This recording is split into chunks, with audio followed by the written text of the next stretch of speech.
শুধু টাকা পয়সা রিজিক নয়, আপনাকে যে দেখলে মানুষ সালাম দেয় এটাও আপনার জন্য রিজিক। আপনার যে অক্সিজেন নিতে পারছেন এটাও আপনার রিজিক। আপনি যে কথা বলতে পারছেন এটাও আপনার রিজিক। আরে আপনি যে চলতে পারছেন, আপনি যে খেতে পারছেন, আপনার স্বাদ কেড়ে নিলে জ্বরের মাধ্যমে পোলাও রোস্ট ভালো লাগে না বান্দা। আরে আপনার যখন শরীরের মধ্যে শক্তি থাকে না, সুস্থতা কেড়ে নিলে বান্দা আপনি অসুস্থ হয়ে যান, ডাক্তারের পিছনে দৌড়াদৌড়ি করতে থাকেন।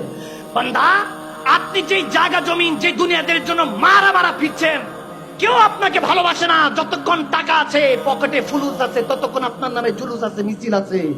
আপনার টাকা শেষ, আপনার যশ খ্যাতি শেষ, বান্দা আপনার কথা কেউ স্মরণ রাখবে না।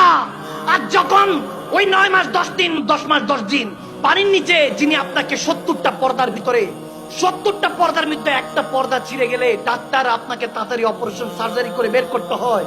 আরে ওই পেটের মধ্যে যিনি আপনাকে হায়াতে রেখেছেন, সে রাব্বে কারীম বলতেছে, বান্দা আমি তোর জন্য তখনও ছিলাম, আমার নবী তখনও তোর জন্য ছিল।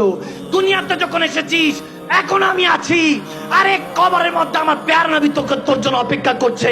হাসরের নবী সুপারিশে আমি আল্লাহ তোকে জান্নাত দিব। কার পিছনে ছুটছিস? ওয়া হুয়া মাকুম আইনামা কুনতুম। কার কাছে যাচ্ছিস? সব ধোঁকাবাজ। একমাত্র ভালোবাসা আমি আল্লাহ, আল্লাহ রাসূলের পক্ষ থেকে, আমি আল্লাহ তোর মদিনাওয়ালার পক্ষ থেকে, আমি আল্লাহ তোর ভালোবাসা সবসময় কবুল করি। ফাত্তাবিউনি আহবিবুকুমুল্লাহ। সেই নবীকে যদি ভালোবাসতে পারিস, আমি আল্লাহ বলতেছি ওই নবীর হতে পারলে আমি আল্লাহ তোকে বান্দা থেকে বন্ধু বানিয়ে নিব। সুবহানাল্লাহ।